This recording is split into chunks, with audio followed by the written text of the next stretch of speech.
안녕하세요. 영원한 자주국방 정확한 국방 소식 전해드리는 한국 국방 뉴스입니다. 구독, 좋아요, 알림 설정 후원 감사합니다. 미국 대선을 지켜보던 각국은 트럼프의 백악관 귀환이 확정되면서 자국의 안보 무기체계, 방위비 분담금 등을 따져보느라 바쁘게 돌아가고 있습니다. 트럼프의 국방 예산 증액 계획과 나토 방위비 증대 요구는 우리 대한민국 방위산업에 긍정적인 요소로 적용할 수 있다는 군사 전문가들의 전망이 속속 나오고 있습니다. 트럼프는 무기 수출을 통해 미국의 군사적 영향력을 확대하려는 전략을 취할 가능성이 큰데요.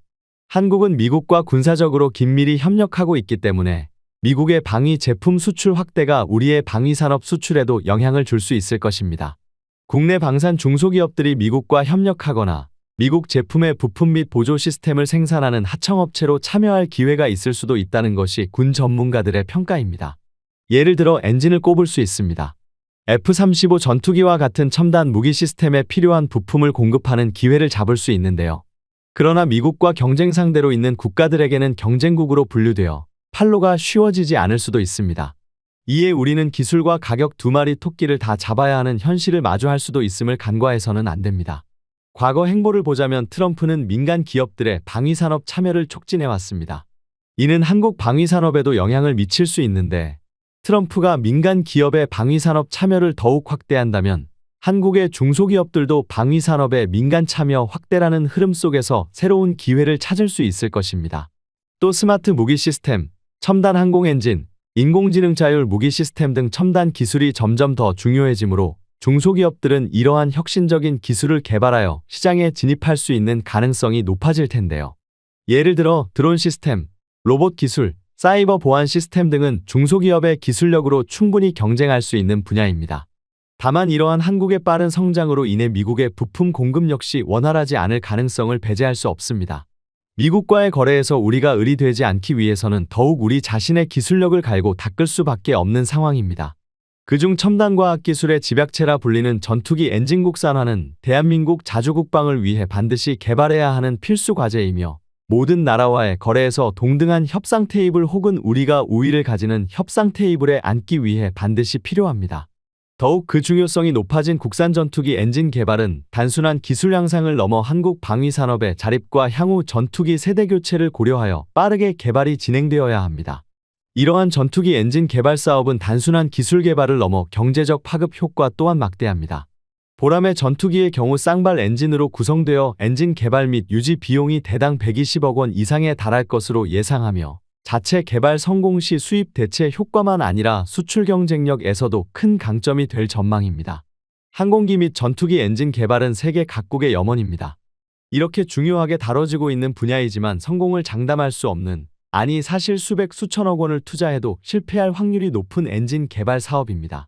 대만의 경우를 간단히 볼까요? 대만 중산과학원은 2018년부터 2023년까지 베가 프로젝트 1단계라는 코드명으로 17억 1천만 대만 달러 이상을 책정해 항공기 엔진의 첨단 핵심 기술을 연구개발했습니다. 5년 연구개발 과정의 2단계는 2029년까지 계획되어 있었으며 국방부가 위빙우스타 1단조 및 기타 12개 핵심 엔진 기술을 위해 열간 단조 등 개량형 F-124 엔진의 연구개발을 시도했습니다. 하지만 대만의 항공기 핵심 기술은 모두 미국 기술이며 국산 전투기가 없는 상황에서 미국 측의 동의 없이 성급하게 프로젝트 연구개발을 시작할 경우 위험 부담이 크다는 이유로 결국 차세대 전투기 및 국산 엔진 개발을 완전히 중단했습니다. 하지만 대한민국은 놀라운 속도로 발전을 이어가고 있는 상황입니다. 심지어 최근 아미 레코그니션에서 KF-21에 대해 스포트라이트하며 집중보도했는데요. 요약하자면 한국의 블록원 초도 배치 이전까지 전체 시험 비행 일정 중 1000소티 이상을 가장 안전하게 성공했고 세계에서 가장 안전한 5세대 전투기로 자리 잡기 시작한 대한민국의 KF-21이라는 인상적인 표현을 사용했습니다. 그리고 새해 들어 들려오는 소식은 하나와 두산은 최근 국방과학연구소가 발주한 첨단 엔진 개발 관련 개념 설계 프로젝트에 참여해 검증을 완료했습니다. 두 회사는 본격적인 연구개발을 뜻하는 기본 설계 과정에 각각 돌입하여 방위사업청에 일감을 따내려는 계획을 세우고 있습니다. 방위사업청은 앞으로 10년간 최소 3조 원을 투자해 추력 1만 5천 파운드급 엔진을 개발할 방침입니다. 이는 지난 6월에 생산이 시작된 한국형 전투기 KF-21의 엔진과 같은 수준입니다. 방위사업청 관계자는 전투기 엔진 국산화 프로젝트에 항공기 엔진 부품 제조 경험이 있는 한화와 발전용 가스터빈 기술을 보유한 두산이 참여했다며 엔진을 제외한 다른 전투기 부품들은 국산화가 완료된 만큼 독자적인 엔진 개발에 성공하면 한국도 자체 제작 전투기를 보유하게 될 것이라고 전했습니다. 방위사업청은 한화와 두산이 경쟁하기보다는 함께 시너지를 낼 수 있도록 합작 개발을 권장한 것으로 알려졌습니다.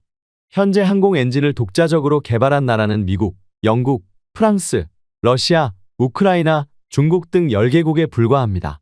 전투기 엔진은 전략자산으로 분류되어 주요 국가들이 핵심 기술을 외부에 공개하지 않기 때문입니다. 이로 인해 세계 업체가 세계 시장의 80%를 점유하고 있습니다. KF-21에 장착되는 엔진 역시 제너럴 일렉트릭의 라이선스가 적용되어 있어 한국 항공우주산업 카이가 자유롭게 수출할 수 없습니다. 항공 엔진의 핵심 기술은 외부에 이전할 수 없는 구조로 영국 롤스로이스와 미국의 제너럴 일렉트릭 및 프레센 휘트니사가 독점하고 있습니다. 전투기 엔진 독자 개발은 한화가 오랫동안 추진해온 사업입니다.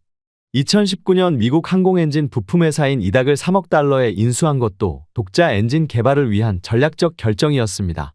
한화는 이닥 인수를 통해 엔진 외형이 고형체 제조 기술과 핵심 부품인 엔진 회전체 제조 역량을 확보했습니다.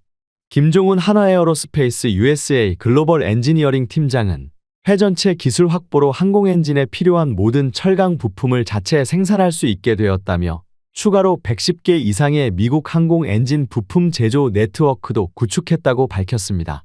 업계는 한화가 항공 엔진과 관련된 기술을 상당 부분 습득한 만큼 몇몇 부족한 기술만 보완하면 독자 생산이 가능할 것으로 전망하고 있습니다. 한화는 엔진 개발에 박차를 가하기 위해 현재 250명 수준인 연구 인력을 2028년까지 800명으로 확대하기로 했습니다. 또한 엔진 부품사업부와 항공사업부 미래 항공연구소를 통합하여 항공엔진 사업부를 새로 설립했습니다. 두산도 3월 주주총회에서 항공기 엔진 제작을 사업 목적에 추가하는 등 독자 엔진 개발에 주력하고 있습니다. 발전용 가스터빈 제조 기술을 전투기 엔진에 적용할 계획입니다. 이처럼 주요 제조사들과 현지 협력을 통해 기술을 축적해 100% 국산화를 이루겠다는 목표입니다. 한화그룹은 항공 엔진 기술 국산화의 속도를 높이고 있습니다. 한화에어로스페이스는 지난 4월 1만 대 생산 기념행사와 함께 KF-21 전투기 엔진 및 6세대 전투기 엔진 개발을 위한 공장 착공식을 진행했습니다. 2025년까지 약 400억 원을 투자해 5천여 평 규모의 새 공장을 완공할 계획입니다.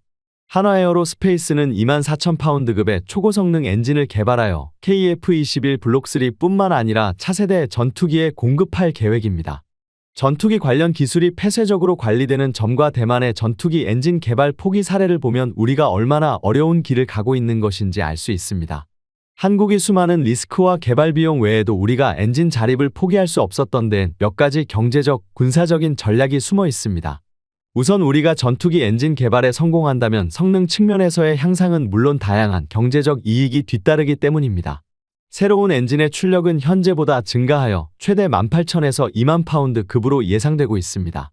이 경우 전투기의 속도, 기동성, 항속거리, 무기 탑재 능력 등이 모두 늘어나게 됩니다.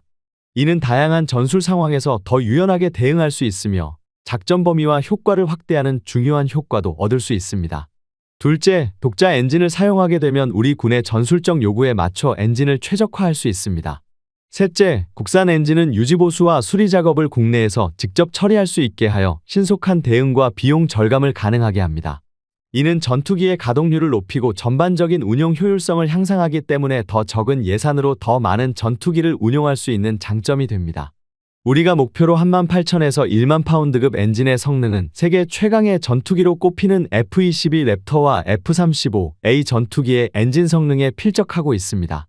KF-21 전투기에 탑재될 미국 지휘사 F-414 엔진은 최대 추력 18,000파운드를 제공하며 이는 전투기의 고속 기동성과 뛰어난 상승 능력을 보장할 뿐만 아니라 고효율 터보팬 기술로 인해 긴 항속거리와 장시간 비행이 가능하며 다양한 공중 기동을 빠르고 유연하게 수행할 수 있는데요.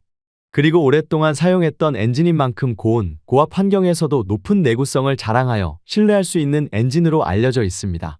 그래서 대한민국이 목표로 하는 엔진이 현재 KF-21에 탑재된 F-414 엔진과 동일하거나 약간 상회하는 엔진으로 목표를 설정한 것입니다. 한국 한화에어로스페이스는 3단 팬과 6단 압축기, 1단 고압 터빈 및 1단적 터빈으로 구성된 15,000파운드급 엔진을 소개했습니다.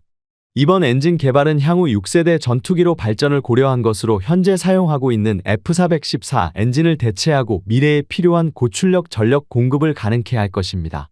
하지만 대만이 최근 차세대 전투기 개발과 엔진 자립을 포기한 사례를 보면 전투기 엔진 자립이 얼마나 어려운 도전인지 알 수 있습니다. 기체의 형상 구조와 세부 성능, 재원이 다르기 때문에 절대적인 비교는 어렵지만 우리가 개발할 18,000에서 2만 파운드급 엔진을 장착한 전투기를 보면 그 성능을 대략적으로 알 수 있습니다. 그리고 또 먼저 알아야 할 게 있습니다. 그것은 바로 추중대중량 미와 익면하중입니다. 먼저 전투기의 추중대중량 미는 엔진의 추력대 중량 비율을 나타내는 단어인데 이는 전투기 성능의 중요한 지표 중 하나입니다. 추중비가 높을수록 전투기는 더 빠르게 가속하고 더 날렵하게 기동할 수 있습니다. 예를 들어 추중비가 1 이상인 전투기는 수직으로 상승할 수 있습니다. 더 쉽게 말해 추정비가 매우 중요한 요소라고 평가할 수 있는데요. 높은 추중비는 전투기가 적의 공격을 회피하거나 신속히 대응할 수 있는 능력을 제공하며 공중전에서의 우위를 점하는 데 중요한 역할을 합니다. 또한 전투기가 더 많은 무기와 연료를 탑재하고도 기동성을 유지할 수 있게 하여 작전 범위와 지속시간을 확장하는 데 기여합니다. KF-21과 유사한 엔진을 장착한 F-18 슈퍼 호넷의 엔진은 최대 22,000파운드의 추력을 제공합니다. 이 전투기의 공모 중량은 약 31,811파운드이며 최대 이륙 중량은 66,000파운드입니다. 공허 중량 상태에서의 추중비는 약 0.935로 계산되는데요. 슈퍼호넷은 높은 추력과 뛰어난 기동성을 제공하며 다양한 무기 시스템을 탑재할 수 있는 다목적 전투기입니다. 슈퍼호넷의 엔진은 고온, 고압 환경에서의 높은 내구성을 자랑하며 긴 항속거리와 장시간 비행이 가능합니다. 이와 더불어 세계 최강의 멀티롤 전투기로 불리는 F-35의 라이트닝 또는 프렛 앤 휘트니 엔진을 탑재하고 있으며 이 엔진은 최대 33,000파운드의 추력을 제공합니다. F-22 랩터는 5세대 스텔스 전투기로 단일 엔진으로 매우 높은 추력을 제공하며 전투기의 고속 기동성과 뛰어난 상승 능력을 보장합니다. 한국은 이러한 엔진 기술을 표방하여 더욱 높은 성능의 엔진을 개발해내는 것이 목표입니다. 전투기 엔진 개발의 성공은 이런 눈앞에 가시적이고 단기적인 효과 외에도 국제 방산 시장의 경쟁력도 크게 끌어올릴 것입니다. 이는 KF-21의 수출이 더 자유로워지며 수출 협상이 쉬워진다는 것을 의미하게 되는데요. 수출 제한이 사라지면 한국은 KF-21 전투기를 보다 다양한 국가에 수출할 수 있습니다. 또한 엔진 자체 생산뿐만 아니라 부품 공급망의 국산화로 인해 생산과 유지보수 비용도 절감되는데 이를 통해 KF-21의 가격 경쟁력을 높이며 국제시장에서 더욱 매력적인 선택지가 될 수 있습니다. 또한 국산 엔진은 KF-21 전투기가 5세대, 6세대에 이르는 전투기로 개량될 수 있는 잠재력을 제공합니다. LIGN-X1과 한화에어로스페이스가 공급하는 무장과 엔진은 국산화된 기술로 개발되었으며 이는 자주국방의 중요한 밑거름이 될 것입니다. 국산화된 부품의 유지보수는 국내 엔지니어가 신속하게 처리할 수 있어 외산 부품 의존 시 발생하는 공백 없이 안정적인 전력 운용이 가능합니다. 전 세계적으로 전투기에 탑재할 엔진 공급이 지연되는 가운데 우리 방산업계가 항공엔진 국산화에 출사표를 던졌고 한화에어로스페이스와 두산에너빌리티 등 엔진 기술을 갖춘 국내 기업들이 방위사업청의 첨단 항공엔진 관련 로드맵 발표에 발맞춰 항공엔진 개발에 열을 다하고 있습니다. 엔진 개발에 성공하면 군수 민수용 등 다양하게 활용할 수 있으며 엔진 공급망 우려 해소와 엔진 산업 생태계가 조성되는 효과도 얻을 수 있는데요. 방사청에 따르면 올해 수립을 목표로 추진 중인 항공엔진 로드맵 발표 이후 항공엔진 개발 사업에 대한 사업 타당성 조사가 시작되고 이를 통과하면 향후 방위사업추진위원회의 의결을 통한 사업 승인 및 예산 반영 등 절차가 차례로 진행될 계획입니다. 방사청은 국내 기술로 독자 개발하는 방안과 함께 해외 선도 업체와 공동으로 개발하는 방안도 검토 중인 것으로 알려졌습니다. 아직으로선 현재 우리 군이 보유한 모든 유무인기에 들어가는 엔진은 외국산입니다. 한국이 개발한 초음속 고등훈련기 T-50과 경전투기 FA-50조차 미국 제너럴 일렉트릭사의 F-404 엔진을 쓰고 있죠. T-50 이전에 개발된 KT-1은 미국 프렛 앤 휘트니의 PT-6A-62 터보프롭 엔진을 사용했습니다. KF-21도 GE의 F-414-400 엔진을 쓰고 있는데요.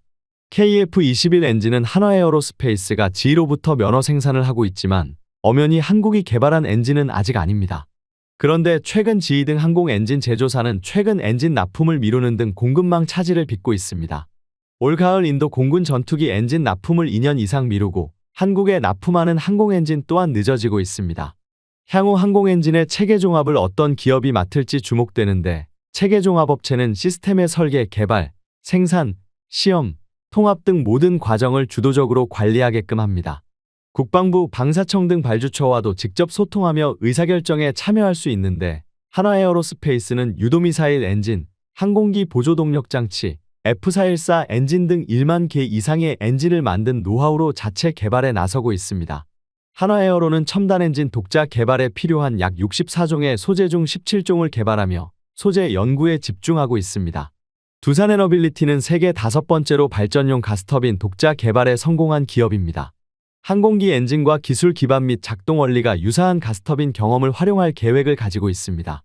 두산에너빌리티는 올해 3월 정기 주주총회에서 항공기 엔진 제작과 각종 엔진 추진체 보조기기류 부분품 제작, 정비, 판매 및 서비스업을 정관에 추가하며 항공엔진 사업을 본격화했습니다. 또한 12월에 한국항공우주산업 KAI와 1만 5천 파운드급 유무인기용 엔진 개발을 위한 업무 협약을 체결하기도 했습니다. 전문가들은 공중전력의 우위 확보와 엔진의 파생력 측면에서 국산 항공기 엔진 개발이 꼭 필요하다고 강조하는데요. 현재 전투기에 장착할 엔진 기술을 보유한 나라는 미국과 영국, 프랑스, 러시아, 중국 등 5개국에 불과합니다. 군용 엔진은 민간 항공기용 엔진으로도 사용할 수 있습니다. 지희가 개발한 F101에서 파생된 민항기용 엔진이 CFM56 엔진입니다. 지희와 프랑스 사프랑의 합작사인 CFM 인터내셔널이 개발한 터보팬 제트 엔진으로 B737, A320 항공기와 군용 수송기 등에 사용되는데요. 업계 관계자는 최근 군수용 항공엔진뿐만 아니라 민항기 엔진의 납기가 대부분 연기되고 있다. 원자재 수급이 불안정, 부품 공급 지연 등 글로벌 공급망이 날이 갈수록 차질을 빚고 있다. 국산화가 성공한다면 다양한 엔진 기업들이 생기면서 산업 생태계가 조성될 수 있어 시급히 국산화가 필요하다고 설명했습니다.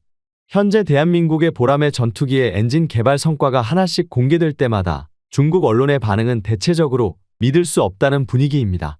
중국은 KF-21 전투기 프로젝트를 처음 시작할 때처럼 한국의 자국산 엔진 개발 사업을 비하하고 있습니다. 시험 비행 중 분명 결함이 발생할 것이라며 거짓 보도를 일삼고 한국의 기술력을 의심하는 태도를 보이고 있죠.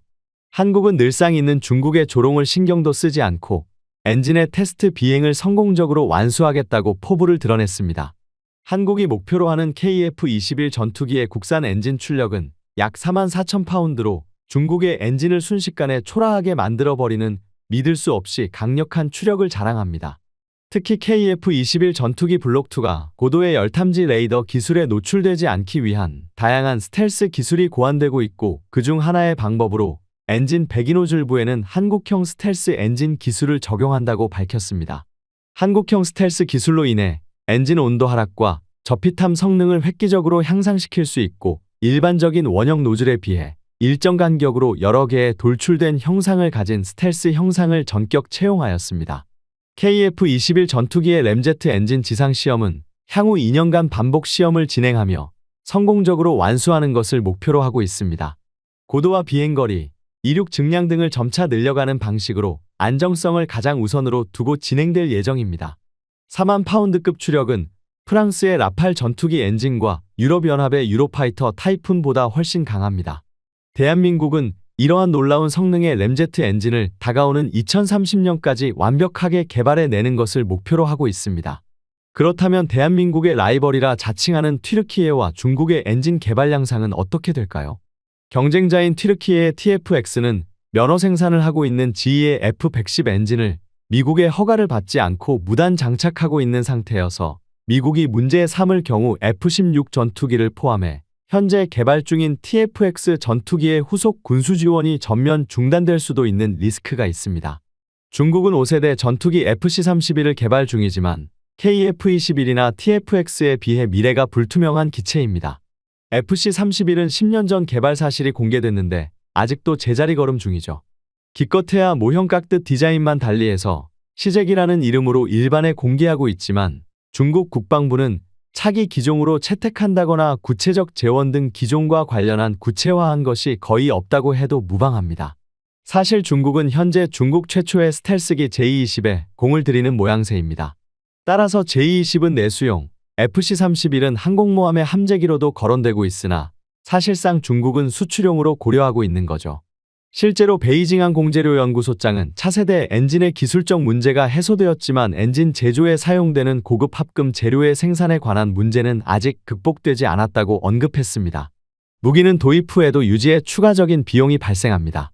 일례로 전투기는 도입 후 30에서 40년간 사용하는데 도입 후에도 무기 운용 프로그램을 개선하고 부품을 교체하거나 정비하는 데 추가적인 비용이 발생합니다. 이렇듯 무기는 무기 자체를 수출한 후에도 관련 수출이 이어지기 때문에 국내 일자리 창출에도 도움이 된다고 판단하고 정부 차원에서 미래의 성장 동력으로 육성해 나가고 있습니다. 2023년 방산 수출 수주를 통해 18만 개의 일자리가 창출되고 60조 원의 생산 유발 효과가 나타난 것으로 추산되고 있습니다. 한국 정부는 2027년까지 세계 방산 수출 점유율 5%를 넘어 세계 4대 방산 수출국으로 도약한다는 목표를 세웠습니다. 정부는 방위 산업 생태계 경쟁력 강화를 위해 핵심 소재 부품 기술 개발을 추진하는 한편 민과 군의 기술 협력에 2027년까지 1조 원 이상을 투입하겠다고 밝혔습니다. 한국의 방위 산업이 발전한 계기는 무엇이었을까요? 남북으로 분단된 이래 남한과 북한은 군사적 긴장을 이어오고 있습니다. 우리나라 만 18세 이상 남성에게는 일정 기간 동안 군 복무를 해야 하는 병역의 의무가 주어집니다. 남북 군사적 대립이라는 역사적 맥락 속에서 다른 나라의 도움 없이 자국을 스스로 지키는 자주국방을 이루는 일은 어느 정부가 집권을 하건 항상 중요한 과제였습니다. 자주국방을 목표로 한국 정부가 방위 산업을 육성하게 된 계기는 1971년에 있었던 주한미군 약 2만 명의 철수였습니다. 스스로 나라를 지킬 수 있는 군사력을 갖추지 못한 상태에서 주한미군이 갑작스럽게 철수하자 국가 안보에 심각한 위기가 발생했습니다. 이때부터 정부는 자주국방을 목표로 고도화된 무기의 개발과 생산에 노력을 집중하게 됩니다. 정부 주도로 중화학공업 육성이 1973년부터 본격적으로 시작되었는데 이는 무기의 일종인 중화기를 생산하려면 중화학공업의 시설 확충이 무엇보다 중요했기 때문입니다. 한국 방위 산업이 고도화된 것은 불곰 사업과도 연관이 있습니다. 불곰 사업은 1991년 한국 정부가 소련에 빌려준 뒤 돌려받지 못한 경제 협력 차관의 일부를 러시아 무기로 대신 받기로 한 국가 사업을 의미합니다. 최신 무기는 수출을 했다가 다른 나라로 기술이 유출될 수 있다는 우려로 수출이 통제되는 편입니다. 이로 인해 방위 산업을 육성하고 싶어도 그렇게 하지 못하는 국가도 많습니다. 이런 측면에서 러시아의 최신 무기와 기술을 확보한 것이 우리나라 방위 산업 발전의 또 하나의 기회가 되었다고 볼 수 있습니다. 한국은 각종 첨단 무기 개발에 필요한 조선, 반도체, 정보통신 분야의 기술력과 생산시설을 갖추고 있습니다. 따라서 이들 산업을 방위 산업과 연계하면 산업 간 시너지 효과도 클 것으로 예상되고 있습니다. 자주국방을 이루기 위한 국가적 차원의 과제를 넘어 한국의 방위 산업이 미래의 성장 산업으로 굳건히 자리매김할 수 있을지 귀추가 주목되고 있습니다. 지금까지 한국 국방 뉴스 시청해주셔서 감사합니다. 구독, 좋아요, 알림 설정 해두시면 언제나 좋은 소식 전해드리겠습니다. 즐거운 하루 보내세요.